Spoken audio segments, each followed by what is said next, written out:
একটা সত্যি কথা আমাকে বলবেন, আজকের মাহফিলে আসতে পেরে বসতে পেরে খুশি আছেন তো ইনশাআল্লাহ?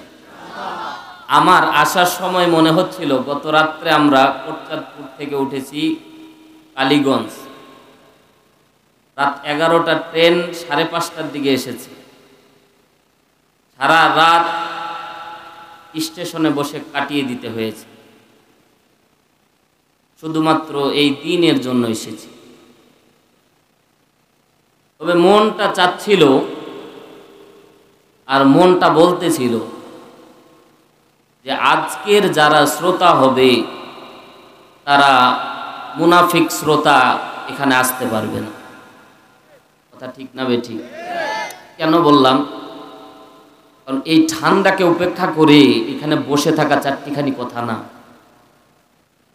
আপনি আমি কোরআনের মহব্বতে বসে আছি, এটা বলেন তো, আমরা যে এখানে বসে আছি আমার আল্লাহ জানে, জানে? আসতে বলেন। আপনি আমি যে বসে আছি আমাদের নামগুলি কি আল্লাহ জানে? আমরা যে এখানে বসে থাকবো এটা কি আল্লাহ জানে? আল্লাহু আকবার বলেন না। আজকের যুদ্ধের ময়দানে রাসূল সাল্লাল্লাহু আলাইহি সাল্লাম যখন সাহাবীদেরকে ডেকেছিলেন, সবাই যেতে পারেনি, ঠিক না? বিশ্বনবী জনাবে মুহাম্মদ রাসূলুল্লাহ সাল্লাল্লাহু আলাইহি ওয়াসাল্লাম যখন উহুদের ময়দানে সাহাবীদেরকে বললেন, সাহাবীরা সুদূর যুদ্ধের ময়দানে যাওয়া লাগবে, এক শ্রেণীর সাহাবীরা ডাইরেক্ট বলে দিলেন, ইয়া রাসূলুল্লাহ, আমরা কেবলমাত্র কিছুদিন আগে বদরের ময়দান থেকে এসেছি, এখন আর আমরা যুদ্ধে যেতে পারবো না। আল্লাহ রব্বুল আলামিন সূরা তাওবার আয়াত নাজিল করে জানায় দিলেন, হাবিব, চোখের সামনে মুখের উপরে যারা তর্ক করে বলে ফেলেছে, আমি আল্লাহ রব্বুল আলামিন বললাম এরা মুনাফিক। বিশ্বনবী 1000 সাহাবী নিয়ে ছাঁটাই বাছাই হয়ে গেল। সাহাবীরা সব সাহাবী যুদ্ধের ময়দানে যাওয়ার সামর্থ্য রাখে না। ও আল্লাহর গোলামেরা, একটু দিলের কানটা লাগিয়ে শোনেন, কলিজাটা ভরে যাবে। ও আল্লাহর বান্দিরা, মহাব্বতের সহিত বসে থাকেন, অন্তত ঠান্ডার সময় এসেছি, কিছু না হলেও একটি ঈমান বাড়াবো ইনশাআল্লাহ। বিশ্বনবী বললেন, সাহাবীরা যুদ্ধের ময়দানে যাওয়া লাগবে। বদর সাক্ষী সাহাবায়ে কেরাম বললেন, ইয়া রাসূলুল্লাহ, বদরের ময়দানে আল্লাহ রব্বুল আলামিন যেভাবে আমাদেরকে সাহায্য দান করেছিলেন, যাদের ঈমান আছে তারা একযোগে এক বাক্যে বলে দিলেন, নবীজি আপনি হুকুম করবেন আর আমরা যুদ্ধের ময়দানে যাব, এটাই বাস্তবতা। অনেকেই আজকের তাফসীর মাহফিলের যখন অ্যানাউন্স হচ্ছিল, মাইকিং যখন হচ্ছিল, তাইনি, একটু মহব্বতের সাথে কথা আন্ডারস্ট্যান্ডিং করেন, মজা লাগবে।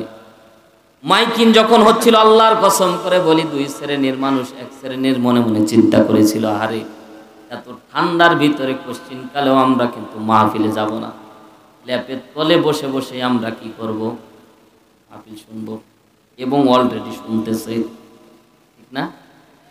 অনেক মানুষ আছে মনে মনে চিন্তা করেছে আমরা ল্যাপের তলে বসে বসে আলোচনা শুনব।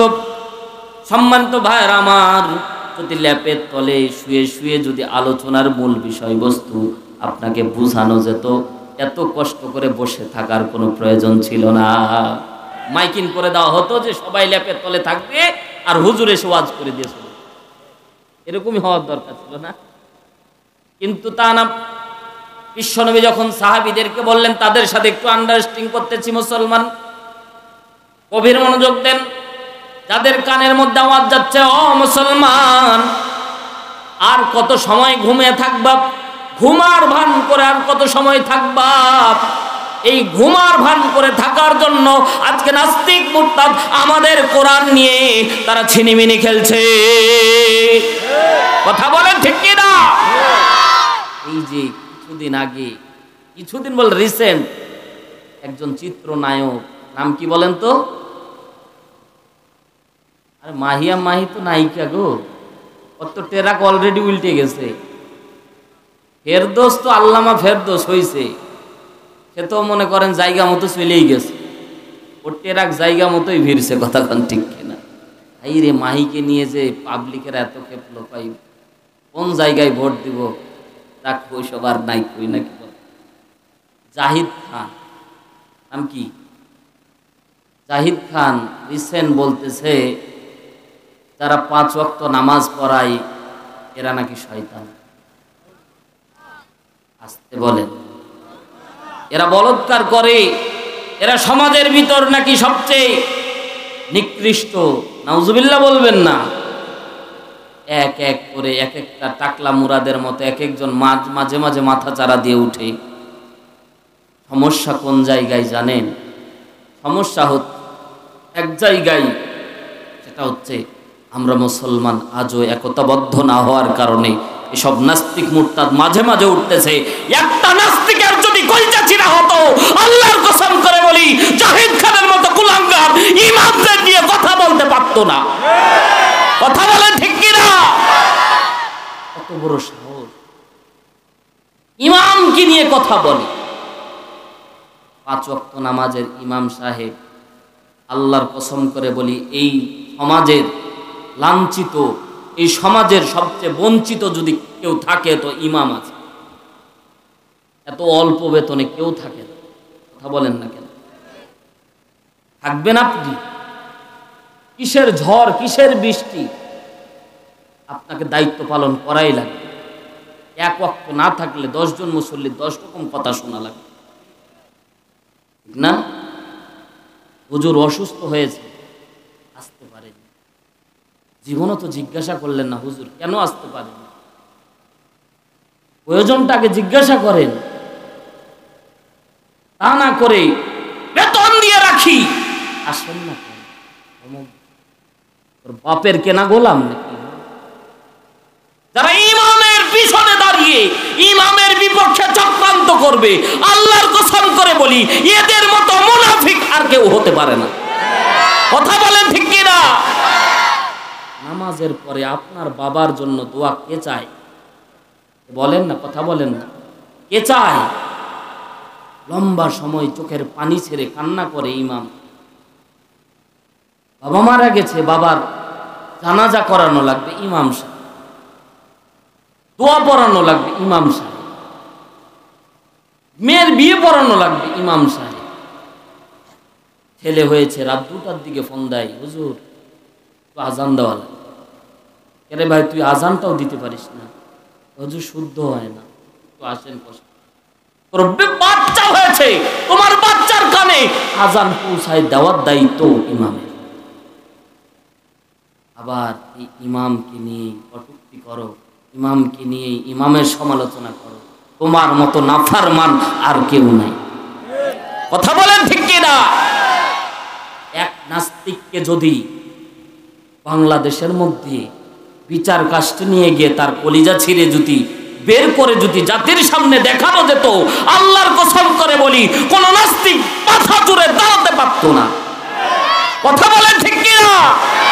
কিন্তু আমরা ওই জজবর যা অজবর, কথা বলেন ঠিক কিনা? শকুন চিনেন আপনারা? আগে গরু মরতো, শকুনও দেখা যেত, এখন গরুও কম মরে, শকুনও দেখা যায়। কথা বলেন ঠিক কিনা? এলাকায় গরু মারা গেছে, শকুন চলে এসেছে, ইঁদুর মাথা চারা দিয়ে গরু যে জায়গায় ভুটি ওই জায়গায় মাথা চারা দিয়ে দেখতেছে, মনে হয় ইসরাফিল সিংহায় ফু মেরে দিয়েছে, পুরা এলাকা কিয়ামত। উপরে তো আর আকাশ দেখতে পায় না, ও ধুরি দেখতে পাচ্ছে। ও মনে করেছে ইসরাফিল মনে হয় সিংহায় ফু দিয়েছে, কিয়ামত হয়ে গেছে। পরে চিন্তা করে দেখতেছে কি রে, এ তো গরুরই, তার মানে খাবারের কিছু আছে। মাথা উঁচু করে দেখে ওপরে ভন ভন ভন ভন করে শকুন উঠতেছে। বলতেছে, শকুন ভাই অনেকদিন তোমার সাথে দেখা সাক্ষাৎ হয় না, ও শকুন ভাই আজকে তোমার সাথে আমি বন্ধুত্ব করতে চাই। শকুন বলতেছে, ইঁদুর ভাই তুমি থাকো গর্তে, আমি থাকি আসমানে, বন্ধুত্ব হবে কেমনে? বলতেছে, ভাই বন্ধুত্ব যদি করতে চাই তাহলে তোমার পায়ে একটা রশি বেঁধে দিব আর আমার গলার মধ্যে একটা রশি বেঁধে দিব, তাহলে অন্তত তুমি পালাইতে পারবা না। তখন শকুন চিন্তা করলো যেহেতু ইঁদুর এত বড় অফার দিয়েছে, একটু বন্ধুত্ব করেই দেখি। যখন দড়ি বাঁধলো, দড়ি বাঁধা শেষ, এলাকার কুকুর কমিটির সভাপতি কোনো রকমের জানতে পেরেছে যে এলাকার মধ্যে 2 মণ ওজনের একটা গরু মারা গেছে, কেউ তারে খবর দেয়নি। বলেন তো কুকুর বেজার না খুশি? চরম বেজার। আমি কুকুর কমিটির সভাপতি, আমারে কেউ জানাইলো না, এটা কি হয়? ও রাগান্বিত হয়ে ফসফস করে দৌড়ায়া দৌড়ায়া গরুর দিকে আসতেছে। যখন ঈগল দেখতে পেলে তখন এত জোরে আসতেছে এই কুকুর মশাই, কুকুরে দেখে ঈগল কি আর থাকবে বাজান? ও গেছে গাছের ডালে। ও যদি গাছের ডালে যায়, ওর হাতে বাধা আছে কে বলেন তো? জোরে বলেন, জোরে বলেন। আলোচনা কি শুনতেছেন? জোরে বলেন, কে ঝুলে আছে? ইঁদুর বাধা আছে। ও যখন গাছের ডালে গেছে, ইঁদুর কিন্তু গলার মধ্যে পেঁচ লাগায়া ঝুলে এ ডালে বাড়ি খাই, ও ডালে বাড়ি খাই। শালিক কাকা এসে বলে, ও ইঁদুর কাকা, তোমার জীবনের এত হালত খারাপ কেন? ইঁদুর এবার ডাক দিয়ে বলতেছেন, ভাই ও শালিক, এই ঈগল এক জাত, আমি আরেক জাত। আজকে আমি ইঁদুর যদি আরেক ইঁদুরের সাথে বন্ধুত্ব করতাম, অন্তত বিপদের সময় 2 ভাই গর্তের মধ্যে পালাইতে পারতাম। ঈগলের সাথে বন্ধুত্ব করার কারণে ঈগল উপরে উঠেছে আর আমার চেঙ্গি ডলা দিচ্ছে। আল্লাহর কসম করে বলি, বেজাতিদের সাথে সম্পর্ক করার কারণে এই নাস্তিক মুরতাদ মাঝে মাঝে ঈমানে হরণ করে, আর এটা দেখে মুসলমান চুপ করে থাকে। আল্লাহর কসম করে বলি, যারা চুপ করে থাকবে এরাও নাম্বার 1 মুনাফিক। কথা বলেন ঠিক কিনা?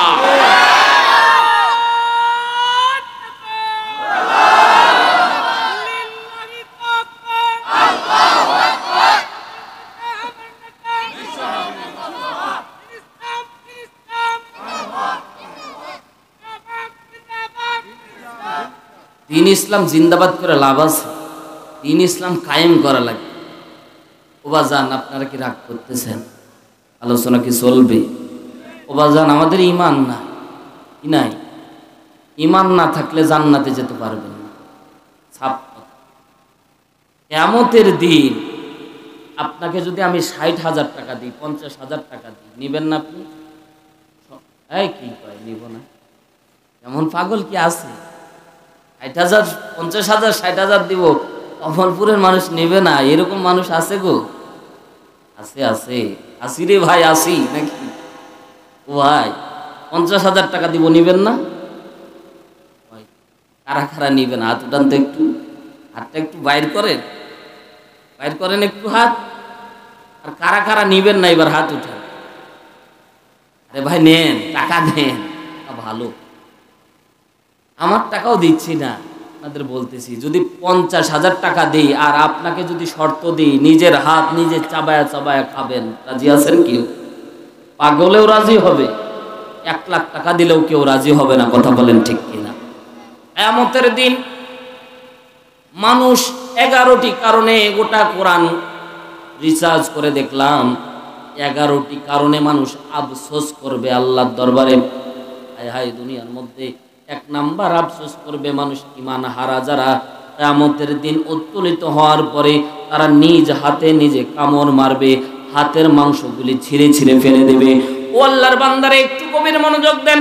হাতের চামড়াগুলি ছিঁড়বে আর আল্লাহর কাছে আফসোস করে বলবে, আল্লাহ, আজকে যদি একটু সরিষা দানার পরিমাণ ঈমান নিয়ে আসতাম, আজকে তোমার জান্নাত পর্যন্ত যেতে পারতাম। 1 নাম্বার, ঈমান নিয়ে কবরে যদি না যান, ঈমান নিয়ে হাসরের ময়দানে যদি না উঠেন, পুলসিরাতের রাস্তার ধারে যদি আপনার ঈমান না থাকে, মরার পরে প্রত্যেকটা স্টেপ একটাই জিনিস লাগবে, টাকা লাগবে না, পয়সা লাগবে না, ধন দৌলত কোনো কাজে আসবে না। ও আল্লাহর বান্দা এবং বান্দিরা, একটা জিনিস কাজে আসবে, সেটা হচ্ছে ঈমান। কথা বলেন ঠিক না বেঠিক? ঈমানটাই কাজে আসবে। বলতেছিলাম, বিশ্বনবী সাল্লাল্লাহু আলাইহি সাল্লাম উহুদের ময়দানে সাহাবায়ে কেরামকে সাজাচ্ছেন। ও সাহাবীরা, যুদ্ধের ময়দানে যাওয়া লাগবে, কাফেরদের বিপক্ষে যুদ্ধ করা লাগবে। ইতিহাস সাক্ষী, আলেম ওলামা পাশে আছে। বদরের ময়দানে সাহাবীরা উৎসেচকভাবে গিয়েছিলেন, কিন্তু উহুদের ময়দান এমন একটা সময় সিচুয়েশন দাঁড় হয়েছিল, ওই সময়টা ছিল মৌসুম পাকা, অর্থাৎ ফসল পেকেছে। ধান যদি পেকে যায়, আর এই ধানওয়ালা মানুষ ধান কাটার অবস্থা তৈরি হওয়ার পরে এর যদি কেউ 10 দিনের জন্য তাবলিগে ডাকে যাবে? কথা বলেন না কেন? যদি যুদ্ধের ময়দানে বলে মিছিল করতে যাওয়া লাগবে, গ্রেপ্তার হওয়া হতে পারে, যাবে? আগে ধান কাটা লাগবে। কথা কোন ঠিক কিনা? উহুদের ময়দানে সেম ক্যাটাগরির কার্যক্রম। অনেক সাহাবীর খেজুরের গাছের খেজুরগুলি পাড়ার দরকার, অনেক সাহাবীর ফল ফসল পেকে গেছে। এমন একটা মৌসুমের সময়ে আল্লাহ রব্বুল আলামিন ঈমান পরীক্ষা করার জন্য সাহাবীদেরকে উৎসেচকভাবে বললেন, যারাই কেবলমাত্র মন থেকে যুদ্ধের ময়দানে যেতে চাইবে, আমি আল্লাহ রব্বুল আলামিন তাদের ঈমানের স্যাটিসফাই গ্যারান্টি দিয়ে জান্নাতি ঘোষণা করে দিলাম। কেন বললাম মুসলমান? গভীর মনোযোগ দেন। আজকে যেই সিচুয়েশন দাঁড়ায় আছে, খুব ঠান্ডা, ঠিক না? কিন্তু মজার ব্যাপার হলো, বাস্তবতার আলোকে একটা কথা আপনাদেরকে বলি, যতই ঠান্ডা হোক, আজকেই যদি আপনার মরণ হয়, সকাল পর্যন্ত অপেক্ষা করা হবে না। আসতে বলে, যতই ঠান্ডা হোক, ওই বাঁশবাগানের এই যে পাশেই কবরস্থান, আঙ্গুল যেদিকে সেই দিকেই কবরস্থান, আমি কবর দিয়ে গেছি, আমি জানি। ও আল্লাহর বান্দারা কবরস্থানের মধ্যে রেখে দিয়ে আসবে, একটা ল্যাপ দিবে। এই যে কতগুলি পোশাক, মনে করতেছেন হুজুরকে মনে হয় ঠান্ডা লাগে না, হুজুর কি ব্যাপার জুব্বার কোটি পরে এসেছে। ও আল্লাহর বান্দারা, কিন্তু জুব্বার নিচে যে কতগুলি পরা আছে আল্লাহই জানে। এমনি এত ঠান্ডার ভিতরে বসে আছি, এমনি না শক্তি সাহসে না কাপড়ের জোরে।